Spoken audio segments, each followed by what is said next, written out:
It's time once again to slip into your camo, grab your bow, and join us out in the field for another episode of the Up North Journal, presented by PSE Archery. The Up North Journal crew is knocked and ready to rock for another exciting adventure. So let's step outside and hit the trail. This episode of the Up North Journal podcast is brought to you by PSE Archery, Scentlock Technologies, Scent Blocker, Rambo Bikes, Hunter's Blend Coffee, Limwalker Game Calls, Stanislawski Releases, Copper John Sights, EZ Kut Outdoor Products, Fourth Arrow Camera Arms, Wind Sense Hunting Sense, X-Stand Tree Stands, Spot Shooters, and Twisted Mind Bowstrings. And don't forget, you can catch us in syndication at 2 p.m. Eastern Time on goodtalkradio.com. Welcome back to the Up North Journal podcast on a windy, I almost said Wednesday, on a windy Sunday evening here in the cabin. Man, I'm glad that we don't live in Kansas, because if we were, I'd think we were in a tornado or something. We wouldn't be in Kansas anymore. Right, man. It is whipping out there. It is howling. You know, you actually got back before it started. Yeah, luckily. That was my goal. Yeah. And it started out, I guess, pretty calmly. But by this afternoon, oh man, she was a whipping. Well, when I woke up at 10 this morning, finally, it was just kind of getting started with the wind cranking. And as the day progressed, it's gotten a lot worse here in Michigan. Matter of fact, they've shut the Mackinac Bridge down. Had ice falling. That picture you posted. Is that crazy or what? My cousin posted the same thing.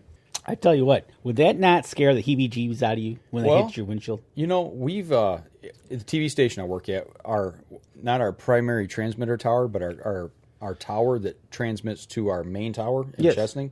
You know, it's 200 feet tall. It's got the guy wires and everything that hold it up. When ice starts coming off of that thing, they make us all stay inside. You can't get in the parking lot, or they'll have everybody move their cars out of the parking lot because of falling ice. Absolutely. So same with the Mackinac Bridge. You know, and that's got those big tubes of wires that the ice probably sits on, and then. Did you follow that post down and see the guy that they were going to send up? They got a picture of a guy up on the main stretch on the main cable. He's tethered in, you know, on both sides, and he's chipping ice as he walks up. Yeah, as he's going up the cable, cutting ice. I tell you, no way, not in this wind, man. No way. That is one of the God, what's his name? The Dirty Jobs guy. He did it from Mike the Mackinac. Yeah, he did that, and he walked up that. And I know a guy that's been up there on that. Cool. Doing photo work for the Michigan Department of Transportation. A guy I used to work with. Yeah. Oh man. And they've got a picture of him tied on, and he's got a camera, and he's holding I think he's shooting video. He's holding the camera as he's standing, but he's tied in. He's tied off on both sides. And this is up at the top, not down low, but up towards the top. And the guy was on the tower and shooting a picture of him holding the camera, taking video. Wow. And I'm like, nope, no, thank you. That's right. So, yeah. I scored something pretty cool this morning. I see you got some new attire there. Well, this is one of the things. I got this Friday night. Yeah, that's nice. I could have got yours to you Friday night, but it had you. I would have been in style at the show. It was late, but I got my EZ Kut T-shirt. Yeah, just give us a squeeze. Is that the slogan? Give me my shirt. Oh, it's on the back. Okay, I was like, okay, where are you coming with this? Nice. Give us a squeeze. You know, we've talked about EZ Kut quite a bit here in the last couple of weeks. You know, we're part of the staff there. And I had the privilege of being able to see these guys at the show this weekend. So it was nice putting some names and faces together. So we'll talk about that here in just a minute. But before we get too far in, don't forget Hunter's Blend Coffee. Hunter's Blend Coffee, absolutely. We're having some right now, and you know what? It's actually tasting pretty good coming out from outside. Mm-hmm. But you can still go to the website, huntersblendcoffee.com. Use the promo code capital UNJ, and they'll give you 10% off your purchase. Absolutely. And we're going to go back to the gym I was at the gym this morning. Right. Did you prepare your stuff? No, I did not. Oh, boy. Not yet. Oh, boy. He's going to be pretty smelly tomorrow. I wore my scent lock socks all weekend down there, or all day yesterday, so my shoes ought to be fine. Right. I got my scent lock. I'm not going to sweat it at Archery tonight. Yeah. Get it? Sweat it, Archery. That's a funny. See what I got to put up with. Should have taken you to Indiana with me and left you there. No. But no, I took off. I went down, did a turn and burn yesterday, went down to the Indiana Deer and Turkey and Waterfowl Expo. Nice show. Is that the same? Is that the Field and Stream? No. Run? No, that's okay. a Renfro. Okay. Productions. This is totally something different. Renfro. Okay. Yes. Nice show.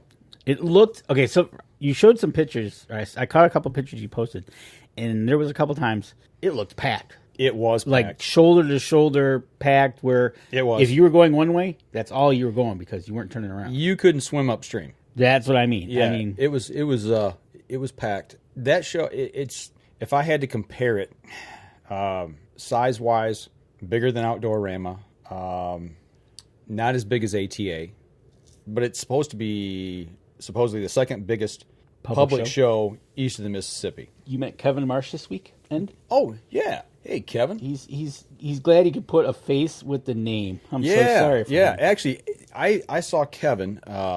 Him and I, we talked previously on a subject that shall remain nameless at this point in time. I don't even want to get into that, but he has a meat market and butcher shop, I believe, down in Indiana. And him and I have talked back and forth, and he's got a daughter that runs a little bit of an outdoor webpage on Facebook and does some hunting and outdoors activities. And yeah, all of a sudden, David Boggs, who I was running with, turned around and said, "Hey, here's Kevin, Mike, Kevin." And, it's like, oh, okay. You talk to people on Facebook, and you don't ever get that opportunity to do a face-to-face and put that name and face together. And it was nice finally, meeting and seeing him. And I also met Joey Buttram, who runs a Facebook page as well. And he's been a fan of the show for several years. And he was doing a fishing seminar down there. He was on the panel. You know how they put him up on stage and yep. people get to ask him questions. He was one of the guys that was on stage. And I'm walking by, and hey, Mike, and I was like, whoa, I didn't expect that down there. Middletown, Indiana? Middletown, Indiana, yes. So one thing about the ATA show that I do like is you go for the whole year, mm-hmm. and that's probably one of the biggest shows that you can put names and faces. Absolutely. It's like, because everybody's there, basically, and it's like, oh, Yeah. And same thing with these shows here. When we start traveling, you went to Indiana, and you'll meet, and that's what happens, which is kind of cool. Right. Because for the longest time, you're a name behind a screen, and it's like... Yeah. It just, you finally get to put a name and a face together, and it makes things a lot more personal. I like being able to do the show here on Facebook and talk to people via Facebook or Twitter, whatever. But when you have those personal interactions, it brings everything together. Right, exactly. So, and then you meet new people, and it's a fun time. Well, that was just it too. David was running around and introducing me to people all day. And that was really cool. I got to hang out with some old friends as well, and let's just kind of start down the road here as far as what we did. But I spent the day hanging out over in the Backwater Legacies booth. There's Paul Anderson talking with a youth there, trying to enlighten him on what the camp has to offer. You can see David Boggs in the background talking to somebody there, and then Dan Carr is over the left shoulder of Paul there. Basically, this is the outdoor academy that I've been associated with. I'm not part of them, but I've helped them out and done some things with them, some video work. Are they full for this year yet, or are they still taking? They've got a few openings left, and that's what they were doing there. And also, what was interesting is you get to see kids come through younger ages, and maybe they're not ready for that camp yet, age-wise. So they get the information, and they can plan, a year or two in advance and get the kids ready for camp to bring them in. So that's what was nice. We got to see, a wide range of ages there at the booth. Well, that's always good. You got to get them, you get that little, get them interested, start thinking about it. And in a public show like this is where they get their first, their first glance at the pictures and talking with the people. And you get the parents, you got to get them going, bring them on the level of what this camp's about and what, send them there and see what happens. And Dan Carr here in this photo, this is one of the gentlemen that I'm going to be able to hunt with this year while I'm down there in Indiana. So I'm really looking forward to, getting to know him a lot better and spending some time down there. So, but I got to run the floor with David pretty much all day, and it was really nice being able to spend some time with Dave. And he's since the accident, he's kind of getting back on his feet and moving. It's a slow road. It is, but I tell you what, it's hard for me to keep up with him. The guy is just so determined to push forward. He walked my legs off. Right, exactly. So, and did they pull all the screws out of his legs yet? I think they got a couple that is trying to contain him. Oh, okay. I know he was there. He did a post that he was in the hospital again. Yeah, they did. They pulled some rods out of his back. Wow. So, yeah. But no, he's on the mend, man. There's no slowing that guy down. Big shout out to Tony Smith, who's watching. All right. Hey, Tony, what's going on? We started the day. When we got in, I went in with the guys from Backwaters, and the public was waiting to get in. We got in at 9 o'clock. The main doors opened at 10. Okay. When we got there, we had to fight our way through the crowd to get to the door to get in, and the line was out the door, down the side of the building, and around the building already, and that was at 9 o'clock, and they were waiting for an hour. I can't tell you any show that I've been to lately that's like that here in Michigan. No, and it was, like I said, it was wall-to-wall people. It was good. I mean, it was busy. That whole day is... Kevin says he's donating the processing of a deer on the youth hunt. That is awesome. That is awesome. So another guy giving back to the outdoors, much like Backwater. That's part of it, right?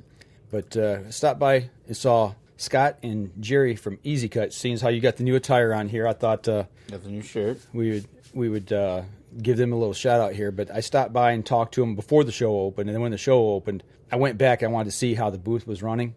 It was packed, man. It was just, people were all around, but they had a great day. They were showing a lot of product. Jerry's sitting here showing the wow saw to a customer who walked by, and Scott, I didn't quite get the whole deal. I don't know if he was... Was he going to hit somebody with that stick? I don't know if he was going to hit somebody with a stick or if he was offering it for him to try to cut. I think so. I think it looks like he's offering it because... Yeah, I think somebody had the loppers, and he was getting ready to let them try him out there. So, but here from the backside of the table, you can see it's just, the place is just packed. It was all the way down. You look down the row to the right there. That's what I noticed on some of the pictures you posted on Facebook. Was it was literally shoulder to shoulder the aisle. Yeah, it was nuts. And even in that photo there, you can tell the same thing. And it was like this, for every aisle there was. I would equate this.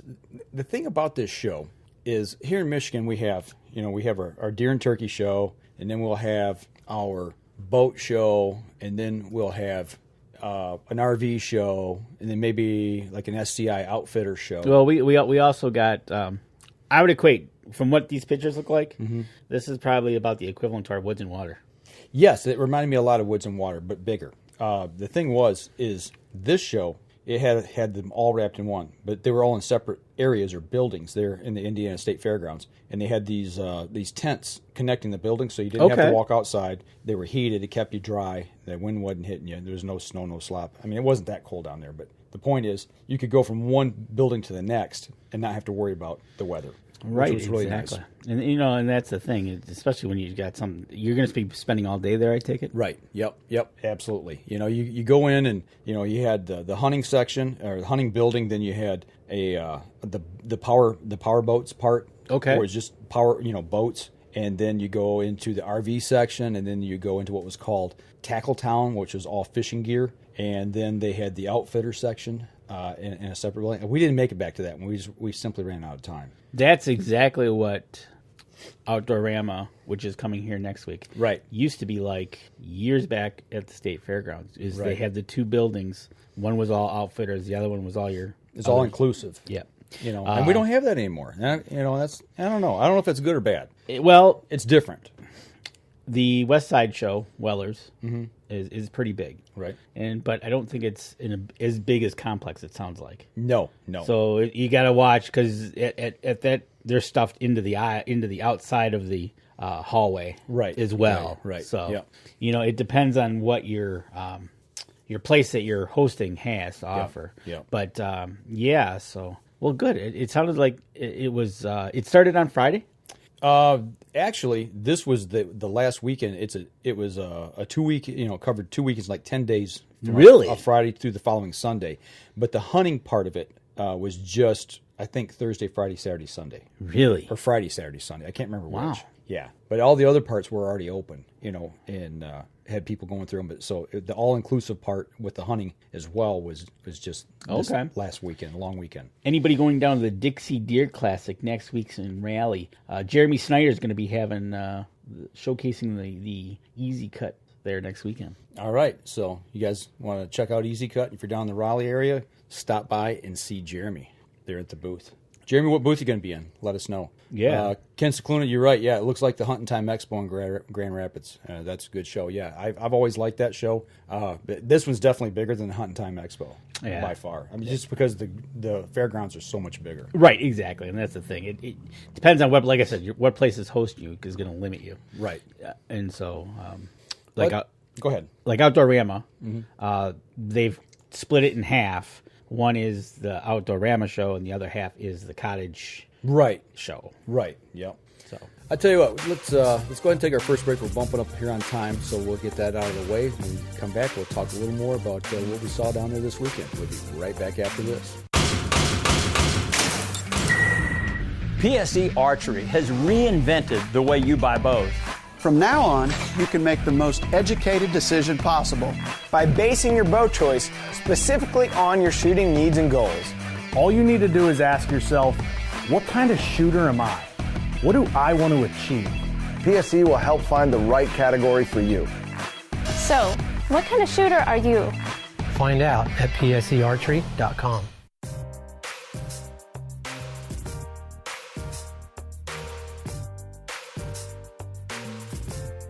Welcome back. Second segment of the show. Sitting here talking about the Indiana Deer and Turkey and Waterfowl Expo.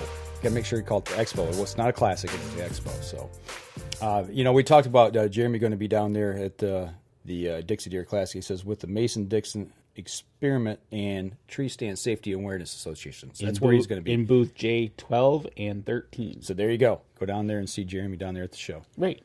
Tell him we said hi. Absolutely. Tell Mike and Dan sent you. Right. So with that being said, so that was EZ Kut guys. They were down there, the Backwaters guys. But do you remember back at the ATA, Dan, when we got a chance to see Dixie? I do. The Praying Dog, and it does recovery, and it's a therapy dog. Yep, he's in. She's in the same association as a fellow member of the association here in Linden. That's right. Yeah. The I forget what they call them, but they're basically recovery dogs. You know, if you're out hunting and you shoot a deer and you can't find it, the Tracking Dog Association. So, but so Dixie was down there. Yeah, well, this was at ATA, and unfortunately, I forgot to take photos while I was down there of Dixie, but you can see Dixie here. This is a photo off of her page, and I got a chance to hang out down there and talk with them a little bit. But what I did not know is I got ready to leave. Did you know Dixie has her own vehicle? Well, it kind of looks that way. Well, I got to see it in the parking lot. Yeah, she's got a nice Jeep. I was like, man, that's pretty sweet. I wish I could get some of those features put on my Jeep. You can. So, but I wonder if Dixie drives. I'm sure Dixie drives, but I bet you Dixie enjoys when that covers off the back and she just lets her ears fly in the wind. Yeah, I bet so. But yeah, that's pretty cool. It's all decaled up with logos for it, but they do quite a bit of work, as far as the therapy dog part as well. So it's just a really cool deal. But Dixie was the hit of the show. Really? You'd be walking anytime that she was around. Kids had popcorn. Like this one kid was in a stroller and had popcorn, scattered all around. And they pulled the kid out. And of course, Dixie got to eat the snacks. Oh, of course, absolutely. Cleaned up after the kids. So, but she's going around doing her thing, and everybody was petting her, and you'd be doing something at the show, and all of a sudden you'd hear the roar, roar, and oh, that's Dixie. She's down over there doing something. You over can in that always section. tell where Dixie is at the ATA show when we were there because you could hear her barking, and then exactly what you just said. Oh, whatever, over that way. Well, actually, she got to hang out in the X tree stand the X stand tree stand and Rambo booth. So I guess she was over there selling tree stands and bikes. She looks pretty comfortable in that tree stand. Yeah, I think so. So that was pretty cool. And there's Josh doing his thing. Big shout out to Josh Hagerman that helps us here as well. So, but yeah, it was cool to see Dixie again. Absolutely. So I just wanted to give her a quick shout out and make sure that if you guys get a chance, go over to her Facebook page and check it out. It's just a really cool thing that they do. So. Yeah, it is cool. And then on the other side goes and tracks some dogs, but does a lot of other stuff too. Tracks deer, not dogs. Tracking dog. Tracking for dog. Deer. So, but while I was down there, I found something I want to talk about today. I got the opportunity. There was a booth right kind of kitty corner to where we were at there at the Backwaters booth. They dragged you in by smell, didn't they? Yes, they did. And it's Buckhead Wildlife Marinade. And they had their shop. They had their booth there, and they were cooking. They had 5 different kinds of meat, and they were all running this marinade and in the seasoning mix as well. And I tell you what, out of sight. I just want to give these guys a quick shout out. So we brought some back here to the house that we're going to use on the grill. You brought some back to try it out, eh? Yes. And smoked applewood. This here is like crack. They had me try this out. They didn't have any prepared meat with this seasoning on it, but the smoked applewood, I put it in my hand and tasted it with my tongue, and I tell you what, it's like, where's the spoon at? Let me start eating this right out of the jar. This stuff here is thebomb.com. But they've got a webpage. Go over to the Buckhead Wildlife Marinade website, and I don't have it right here on hand. Oh, yeah, we do right here. Let me get this paperwork right here, Danny.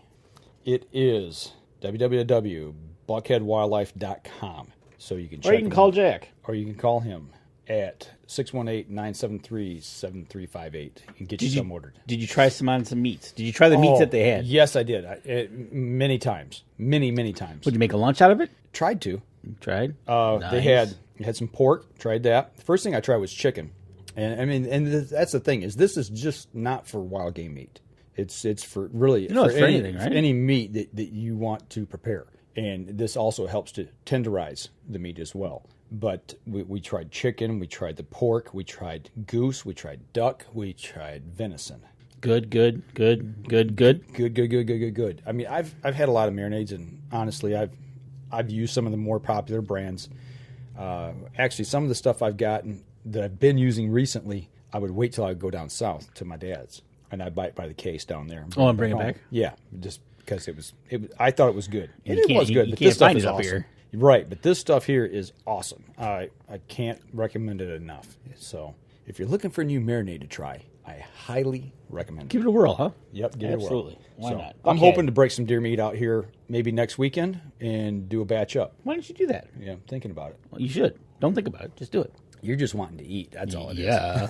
I'll take some food on the show. Right. So, and we're hoping to have these guys on the show here too. Well, that's cool. Maybe Absolutely. do a little cooking. Bring them on the show and show us their magic. That's right. So, now, I don't know if you had a lot of time to walk around. A little bit. What else did you see that was kind of cool? The pork rind stand. The pork rind stand. Yeah. Or fresh crackling. Yeah. Fresh pork rinds. Oh, thebomb.com, man. I didn't buy any. I didn't bring any home, but we had a bag there in the booth, and it didn't last long. Did it? we tore that up. So, right? Yeah, it was good. So they made them fresh on site. No, well, I say fresh, but it was bagged up there. Okay, right. It was bagged and ready to sell. I don't think there is. The only thing that would make that any better is if you to put a little bit of this smoked applewood. I don't think seasoning on it. I don't think there's a bad pork rind. No, there's not. I really don't. As bad as they are for you. Yeah. Hey, Benjamin Farrell, what is going on? Matt Howard's joining us too. Hey, good to hear from Ohio. Jim Miller, gobble gobble. Absolutely, man. Ready for turkey season. That's the thing. Going down the show, I'm cruising down through Indiana, getting close to Dave's place. And as the sun's coming up, what am I doing? I'm driving down the freeway, and when I got off freeway, the side roads, and I'm left, right. I'm looking in the fields trying to find either turkeys or deer. Didn't see any. I don't know why. Because the turkeys were in my backyard. A little disappointed. You did have a few in your backyard, didn't you? Yep, and it was kind of cool. Mm-hmm. They showed up at 11:30 in the morning. That's odd. They were my daughter Kelly was sitting there and started to hear them. Okay, and she's like, "Wow!" And the garbage truck was coming through, and they were actually louder than the garbage truck. Really? So she's like, "All right." So she stood up and kind of looked around, looked out back, and they were there. They were 25 yards behind the house, full strut. What are you feeding? I have not seen gobblers there. In the last time turkey came through, it was a bunch of hens with some poults. I wish I had the picture up. I forgot to put the picture on the show net. We'll put it up next week for sure. But there was 6 to 8 of them. One's got a really nice beard. I'm not gonna lie. Yeah. But okay, so I heard that. Right, that was she sent me those pictures. I think that was Thursday. Okay, so you were at work when this all went. Yeah, this was. She's sending me pictures at work, going. Hey, look at this. Yeah. So I'm like, great. And then Thursday night into Friday morning, I let the dogs out at 3:00 in the morning, and the coyotes were going crazy. I mean, they were close. I kind of have a northwest direction that they were, because even my dogs were staring off into the woods. Right. And they were just going crazy. I kind of know where they're at. I know what big patch of woods it's over off Donner. On the back side of that. Right. But you want to leave the window open so you can listen, but yet you don't want to freeze. And I'm like, right. But that was cool to hear. It's cool, but also at the same time, you know that they're out there ready to feed on something. Too. Yeah. So I'm thinking one of the deer might have, the deer most likely. Turkeys would be roosting, so Yeah, the turkeys I wasn't worried about. But I don't think anybody's got any chicken coops around. So yeah. Well, I know we're having issues at our camp. I just talked with a guy up there today, with my buddy John, and there have been issue after issue after issue with coyotes on the property for the last week. Last night, listened and heard him drag a deer down. Went out looking for it this morning. Couldn't find out where they were at, but he said it sounded like there was a dozen out there. It was a big pack. It just seems to be a repeated problem up at our place, and the deer are really skittish, and they're getting hammered, harder to see because either A, they're getting eaten, or B, they're getting out of the area. Well, and plus, up by me, which already has a lot of snow, is supposed to get an additional 12 inches. Right. It makes it easier for the coyotes and the wolves and predators to stay on top of the snow, and the deer have to go through the snow. Right. So they become easy pickings. Well, and up in they just got hammered with a ton of snow. Our camp just got hammered with another foot of snow. Those are the issues, and coyotes can run on top of that hard pack where the deer can't. So, right, exactly. So it's getting to be about it, but it's still March, or we're coming into March, so we're not into the danger zone yet. Right. But as soon as we get towards the end of March and into April, that's when it's going to get. We need a thaw up there. Right. I'd like to see, but then with a thaw, you got to watch the flooding, right? Right. Yeah, it's double-edged swords. Yeah, exactly. So never a perfect situation. No, it's not. But I just wanted to ask you, besides this, did you see anything that caught your eye, product-wise or anything like that? I know the pork rinds caught your eye, obviously. Yeah. There was a vendor there that had, like, backpacks and bags and big, heavy canvas bags. They had all different shapes, sizes, colors, camo patterns.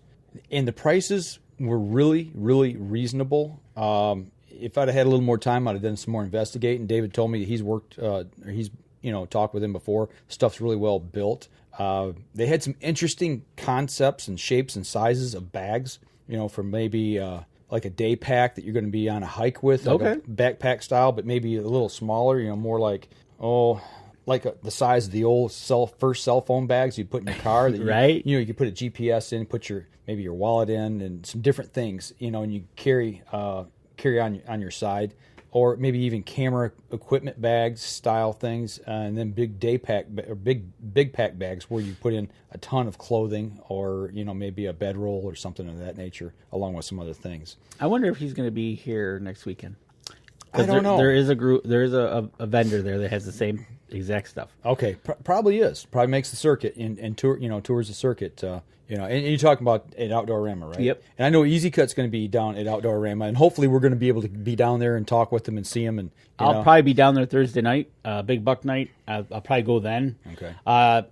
Plus, EZ Kut will be there. Yep. Plus, they're going to have seminars, and Tim Andrus is going to be in town. Tim's going to be back in town. Yeah, he's going to be doing one on scouting cameras, I think, but don't quote me on that. Speaking of cameras, I got something to talk about that here at the end of the show if we've got time. Okay. And so, in Michigan here, starting Thursday through Sunday, Michigan Outdoorama at the Suburban Collection. Tim Andrus is going to be in town giving some seminars. Mark Martin, I think, is going to be there. Okay. The usual Michigan circuit guys are there. Right. But it's always good to see Tim. I saw him last year there. So I think he'll be in town starting Friday. Yeah. I would like to get down there. I'm hoping to. I don't know exactly what day I'll be able to make it just yet, but I'm hoping either Saturday morning or Sunday morning. Just don't know yet what my plans are. So we'll see how that shakes out. So you might see me on the floor there running around. Dan Anderson is checking in from Wisconsin, and Dan, you're right. It's a bit breezy. Yeah. And how much snow do you got? And Ben Farrell's asking about if we've been doing any shooting. Actually, we'll talk about that here in just one of the other segments of the show. Are we doing any shooting? Speaking of, let's take our second break. When we come back, we'll talk a little bit maybe about shooting and trail cams and stuff like that. So all right. We're going to step outside, and we'll be right back after this. PSE Archery has always dominated the speed category. Now, the most revolutionary cam system ever to hit the market has perfected the shooting experience. Introducing PSE's Evolve Cam System, featuring extremely high let-off capabilities and the smoothest draw cycle in history. No other cam system has ever delivered this level of total comfort and total control. Experience PSE. Experience performance. Welcome back. Third segment of the show, everybody. Sitting in the cabin, listening to the wind blow. Yeah, I can hear it howling a little bit, hearing the tag on your electrical. On the meter outside? Yeah, swaying. It's still blowing pretty hard, man. Yeah, we're going to go into the shoot tonight. We're going to be... glad it's indoors. We're going to be going with the wind, so we're probably going to get there in no time. Coming home might be an issue. Right? It has been the last 2 weekends. It has. Last 2 weekends have been snowstorms, and the roads have been terrible, and now we got a windstorm. You know, coming home last night from Indiana, man, it was rough. When I left coming out of Indianapolis, I came up to Fort Wayne, cut across the Lima to go visit my son, who's in school over there. I was going to take him out for dinner. And it would rain real hard, and then it'd quit, but it'd be foggy. Oh. It was hard to see the road. The wind wasn't an issue, but it was nasty. Then I eat dinner with him, took him back over to campus, dropped him off, stayed with him for a few minutes, and then hit the road back north. And same thing, man. It was horrible. And by this time, I got up at 4 o'clock in the morning yesterday to go down to Indianapolis. I dropped him off and started heading home. It was, I think, 10:45. And I got up to right around Bowling Green, Ohio. Okay.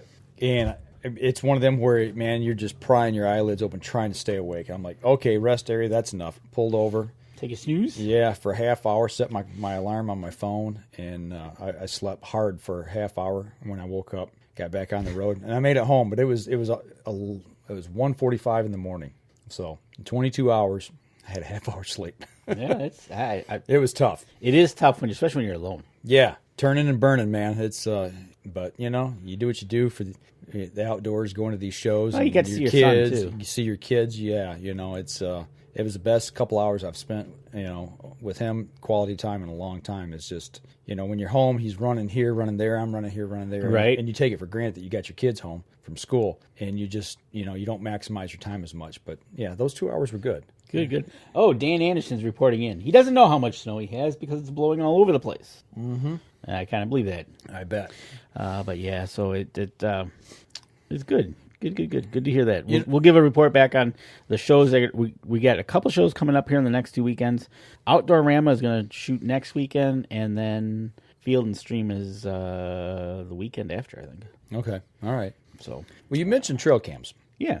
Or somebody mentioned trail cam. I don't remember what the context was here during the show, but somebody said something about trail cameras. Tim Andrus is going to be doing oh, that's right. You said that. He's going to be doing a seminar at Outdoorama on it. So, making that transition this year, going out of state to do a little hunting down in Indiana, and the guys that I'm hunting with, we had our first camp meeting. Okay. Kind of get our game plan together, set some work days to get together and do some work on the property, and set budgets for everything. And we're gonna get some trail cameras, and we're gonna use the CuddeLink system. Remember back before we went to ATA, told you I wanted to check into some trail cameras that had like a cell type reception. Like I know off the top of my head comes to mind because I see the advertisement all the time. Is Spartan's got one? Yep. Sniper's got one. Sniper's got one. Yep. Okay, so you're gonna go with the CuddeLink? Yeah. We all kind of agreed to go with that system. We're going to give that a try. But basically, they all piggyback off each other to the home unit, and you can get photos on your phone, or you can get them, I think, sent to an email. So I got to do some more checking. We're going to try to get that set up. But that's something I'm going to be running this year to take inventory on the property of the deer we got and try to set up a plan to set stands and everything as season starts to get closer. So as we run through this camera system, be able to talk about it a little bit. Right, exactly. And let you know how it's doing. So it's good that you got cell service. And I think we've got some Wi-Fi service there on the property. I would die to have cell service where I could do that, because there's a couple of spots I'd like to put a camera, because I know there's some big boys that travel through that corridor back there. But well, and this is going to allow us to be able to have cameras put up, not only for security reasons, but then you'll be able to, if you put them in this heavy cover, maybe where you think there's something, and then you don't have to go in and check and pull cards all the time. The only thing we have to do is change battery, once every 2 or 3 months. That's one, and that's one thing. Because they do use a little more battery power. And that's one thing that they have vastly improved from the 8D cell battery cameras that started off this whole blast. Absolutely. To you're now most likely putting in a 8 AA's. Right. And then it can run off the 4, and then and the cameras have progressively gotten smaller. Can they be so you don't do the camera thing, can you run them solar? Don't know. That I'm not sure of. This is like I said, the guys have done their research on it. They've done more research on it than I have, actually. Right. That'd be kind of cool if you could set up a little solar panel. And so I'm going to dig into this system hopefully this week a little bit and learn a lot more about it, and then that way I'll be a little more informed about what it does and doesn't do. When you put your cameras out, do you use rechargeable batteries in yours? Or nah, not? You don't. I did, but then it was like, okay, I could. It was kind of. I started to go that route, but then it was like, well, I can just buy a 36 pack and just be done with it, and when they're done, they're done, and it's easier just to do that instead of saying, well, did I recharge? So, no, I use. You definitely have to have a system of recharging, and, right. And also, not only. So you've got your batteries, you put them in, and when they're done, you put another one in, throw those away, whatever. With using rechargeables, I've got a secondary set that I'm constantly backing. You got a backup set, so they're charged when you go into the field. You've got fresh batteries to put in, take them out, put those on charger, so the next time you go out, those are ready to be put in the camera. So right, so exactly. And then when I'm running 4 or 5 cameras, it's like, well, but yeah, it's just easier to put them in. Bad ones go in this pocket, good ones are over here, and just it is what it is. And people take turns buying the batteries, so it's because everybody uses them. Okay, so it's no big deal. So yeah, we're gonna be running down through that. So I'll have some additional cameras out as well. Everybody knows that I run Brownings. That's my preferred camera of choice when it comes just to basic standard camera. So I know the other 3 guys that's hunting with me. It's going to be a mixture of cameras. So it's going to be nice to be able to look at all these different cameras and be able to truly understand which one has the better performance, maybe longer battery life. There's different situations for all of them. They're always saying we got this trigger speed, we got that trigger speed, and it's like, okay, you say you have this trigger speed, does it work for me? Exactly. Yeah. So and that's one of the things that you just you'll learn, and that's kind of cool. So you'll be able to give better reports when people ask you, what do you use? Right. Like right now, I think I've got 4 Cabela's cameras, 1. 2 Moultries, and then I got and I can't think of the name of it. It's green, but I can't remember it. It's a point and shoot. It was free when I bought it blind. Is it one of the Primos cameras? Yes. Okay. And actually, it was probably one that took one of the best pictures. Really? Yeah. Okay. Go figure. Right. Exactly. It's like, okay, it is what it is. So, right. Cool. So yeah, you getting that all set up, ready to go. Yeah. It was kind of made it official. We made the decision. We're going to do this, and yada, yada, yada, and we talk on the phone. We got plans, but we had our first official sit-down meeting. And Dan brings up a good point about the cameras. What's up? Placing the cameras higher and point them down. Yes, I've talked to somebody who does that. That is Clinton Turner. He does that, I do believe. Okay, no, it wasn't him that told me. Actually, I remember the gentleman. He's down in Ohio now, but yeah, that was that, and it's harder for people. Makes it harder for people to take them. But you need to carry a ladder around with you, right? And if depending on how high up you put them, exactly. And I'm like, for my height, I'd be taking a ladder. But it's funny you mention that because that's a tip and trick they use on the DNR show that I watch when they're trying to scout or surveillance. Somebody? Yeah, they go out and they climb up into the tree or do whatever, get it higher up. And then one of the tricks was to always carry a wedge block.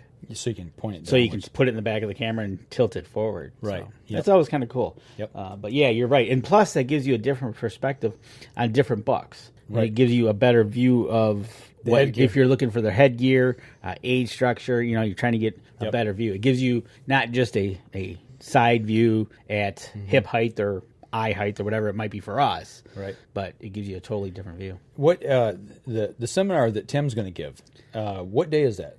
Or is it all weekend? It's all weekend. Thursday, Friday, Saturday, and I do believe Sunday. Okay. I'll have to check. It's at different times. I know there's one Friday I think is early afternoon, Saturday is late afternoon, and Sunday I think is the morning. Okay. And one thing that's going to be nice is this year we're actually down in Indiana. I'm going to be able to, because you can put pre-season feed. We'll be able to actually put some attractant out in front of these cameras where I can't do that up in my area. Well, I actually can't do it now in the whole lower peninsula of Michigan. Can't do it in the lower peninsula. So we'll be able to run a Trailcam survey and really get to see what we've got for an inventory. Don't get me started. So there you go. it's a touchy subject with Danny. What with a lot of people here in Michigan. So, and speaking of that, I got to set in a little bit on another little meeting that went on with a group of guys that are pushing for certain pieces of legislation in the state of Indiana to promote hunting and protect hunting. And the subject of CWD come up. And, really? Yeah. Did it now? And then they found out I was from Michigan, and I was like, yeah, let me tell you. I said, it's a subject that will divide the hunting community right down the middle. I mean, you've got them on both sides and to the opposite extremes, and all in the middle. I said, it's just an ever-encompassing problem for people to deal with. And I said, everybody's got an opinion about it. I said, there's not a lot of, there is facts out there about it, but I mean, we just haven't really come up with a hard solution yet as to what to do. So he's doing the do's and don'ts of running a trail camera. Okay. Friday at 1:30. Saturday is going to be doing it again at up here 4:30 to 5:30, and then he's going to be doing it one more time Sunday morning at 10:30 to 11:30. Okay. All right. Yeah. So there you go. But there's a whole schedule. I mean, you can spend a whole day there going to seminars, walking the floor. But check it out online. Go to Outdoorama.com. And it sends you the show span. All right. Well, I tell you what, let's take our last break. We come back. Let's talk a little bit about, we've asked a question about shooting here, so let's cover what we've been doing there at the league and how things are going. Yeah. What we've kind of figured out. So, all right, we're going to step outside. We'll be right back after this.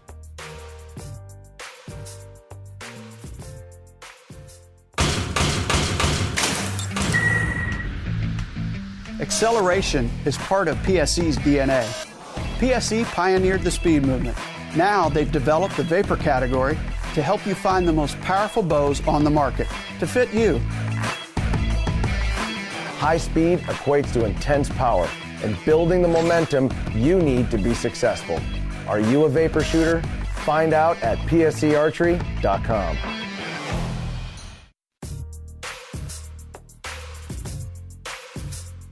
Welcome back. Fourth segment of the show. You okay? Yeah. I'm fine. You know what? We talked about in the last segment, scouting cameras, scouting. Yeah. I scouted something out today and I bagged it. What did you bag? Somebody was throwing out their artificial Christmas tree. Don't do that when I'm drinking coffee. I can just see this. You went curbside. Yeah. They actually had it in totes. I know what you're going to do. You're going to use it as cover for a blind, aren't you? Absolutely. I knew it. And this one was great because it was individual branches. Was it one of those silver ones? No, it was not silver, and it wasn't pre-lit, thank God. The one I got last year was pre-lit. But, okay. But anyways, yeah, they had it in totes by the curb. Nice. I'm like, okay. Yeah. Yeah, I'm going to pick it up. So Gabby and I drove the truck around the block. It's in the back of my truck right now. What did the missus think about that? Oh, she knows. She did. I did it last year, so she was like... But what did she think about it? It makes sense, and plus it's free. Okay. All right.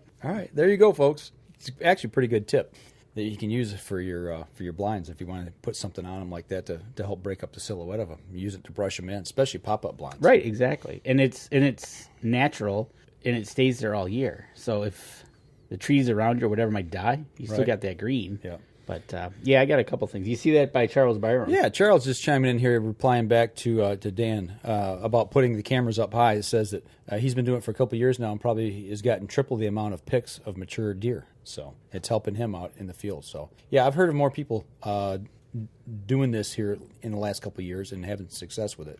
And he says he doesn't need a ladder, just his tree saddle and a couple western edge steps. So, and actually, Charles and I are talking a little bit online about the tree saddles. Something that still intrigues me, so it's something I'm going to have to do some investigating on. Actually, John Eberhardt uses a tree saddle, and that's actually what got Charles and I talking about. Oh, okay. So kind of got you. That and using scent lock. So the scent lock system. Good old scent lock. So, but back here, I don't know, a couple segments ago, Benjamin Farrell, he says we've been doing any shooting. We're into, what did we say, this would be our 8th week of... I think it's 8. This is week 8 of our Target Archery League. Of 12 weeks. So, last week, I had another off first 5 ends. There's 10 ends to the half, so that's 20 ends to the night. Yeah, we shoot 60 arrows total. Yeah. 30 a half. So, when Danny and I get there, we really don't have a lot of time to warm up, but we do get practice in, the 2 practice rounds. And the first 6 arrows I shot, I was like, boom, boom, boom. It was just, I felt good. And then when it comes scoring round, very first arrow, I flinched and busted out just outside the 6 ring for no score. And I'm just like, what just happened? Right. Then the mental game starts. And it took me another 4 ends to kind of figure out what's going on. Danny knows this, but I really haven't talked about it a whole lot. But my left shoulder's been giving me fits, especially since we started working out. I've got a real weak left shoulder. The socket, I get shooting pains through it. So when I'm shooting and pushing, what I finally figured out is I'm breaking down on the shot and I'm collapsing on that shoulder because of that pain. And I realized that week before last. I kind of worked that out towards the end of that round or that night, and it popped back in my head, and I'm like, I think this is what the issue is again. So as the night went on, I made sure to get into the shot, really have forward pressure hard. And when you do that bow, it'll steady right up. Because before I was just making donuts. I mean, I could not hold still. I could not hold on the center. But when I got that forward pressure, good hard steady forward pressure on that, and as I released and pushed through the shot, everything came back together. The other part of that is exactly what you said. Some of the people are there 5:30ish, and they kind of warm into the game and get. You made this statement last week. A dozen arrows. Where think about that dozen arrows that we could have practiced if we got there earlier enough before we get into scoring. Right. And it would be like the 2 practice rounds would just be the fine tuning before go. Right. For us, that is our start of our fine tuning, and it, like you said, it took you 5 ends, 5 ends, 4 or 5 ends to figure it out, and it hits you, right? Because it becomes more of a mental issue. At that point, it's like, man, what am I doing? Why am I why am I not being able to concentrate and get onto that center? But after I started doing that, I went back and looked at my score sheet, and really the last 3 quarters of the night was a lot better. It was like I'd shot the nights that I shot my best score. Right, exactly. So and the 2 guys we were shooting against, which was shooting everybody against everybody in this league is fun, but these 2 guys were lights out. Oh man, it was watching those 2 guys go at each other was just it's priceless. Well, the one guy, I think he shot 57 out of 60 X's. Right, exactly. And it's just like, man, it's just lights out watching these guys shoot. But we discussed this on the way home too, because we're shooting skinny arrows and we're not shooting fatties. Right. That we might be leaving 10 points on the board because we didn't catch the line. Right. So just something to think about for us for next year. That we're thinking, absolutely. we'll probably have to get some fatter arrows for next year's indoor league. Already thinking about it. Absolutely. Already planning on it, actually. So that's a plan for next year. So, hey, Chris Kreiner's on. Hey, welcome to the show. Oh yeah, Chris Kreiner.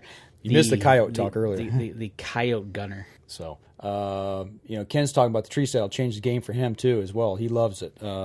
Dan Anderson replying back says that he's thinking the same thing about the trail cameras. He knows that the deer know the cameras are there. Yeah. I think it's not so much the camera. I think it's so much the scent. Could be both. You know what? But if you ever notice some of your pictures that are taken, you ever notice the deer's coming up to smell it anyways? They're inquisitive about it. So yeah. Dan's probably right. They know they're there because they see it. It's different. Yep, they see something that's different. Exactly. Or they hear something. Could hear something as well, and or if it glows red or whatever it might do. Right. Bears do the same thing because they're very inquisitive. Yeah. First camera I ever had, a bear put it in the creek. Now, see, right didn't off like the his tree, picture taken. SWAT. So did not like his picture taken. So. But one thing I've noticed though, getting back to target shooting, your game has greatly made vast leaps forward. Every week you're making that march right up the hill. I'm trying to every week kind of set a goal for the week. And right now my goal is to try to hold everything in the red rings. And 7 and in. Yep. And so it's like I crushed 2 arrows last week with my. That's right, you did. With my he Robin Hooded. With my Robin Hood, which is painful. Yeah, I'm standing on the line and I hear the sound, and it's you can't really describe the sound, but it's a crunch. It's a crunch, but it's a very distinct sound, and you always shoot right in front of me, and I shot and I heard that, and I just kind of look, and I and I can't see downrange that well anyway. My eyes are bad, but I'm like quietly, I'm like, Danny, was that you? And he goes, I think so. Right, it was me. But yeah, it was. But the thing was, and give him props, he had, I believe, was one of them an X? It was an X1010. An X1010. The 1010 was the 2. The Robin Hood. So he's like I said, he stepped his game up, man. It was right on. That is You're awesome. right, Matt Howard. Red or better. But So every week I try to step up my game by, okay, this week I'm going to do this week.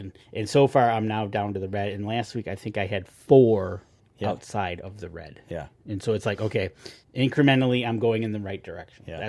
That's my whole indoor game this year. Right. Well, and that's kind of, for me, that's the ultimate goal. I mean, the ultimate goal for me is if I can get yellow and better. I was doing pretty well at red and better. I was getting to that 4 or 6 arrow mark.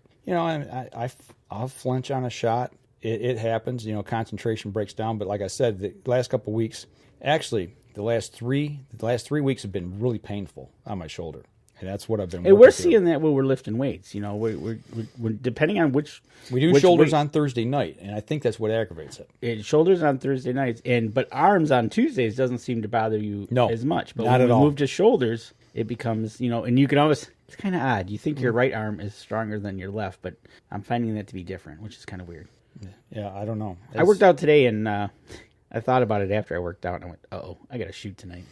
So that ought to be entertaining. I got up this morning. I said, it'd be a good day to go to the gym. And I thought, no, we're shooting tonight. I am not going to go to the gym on a night we shoot. So I did a half hour of cardio on the elliptical, and then I did 6 machines, 2 arms, 2 shoulders, and then 2 abs. And then that was an hour, so I was done.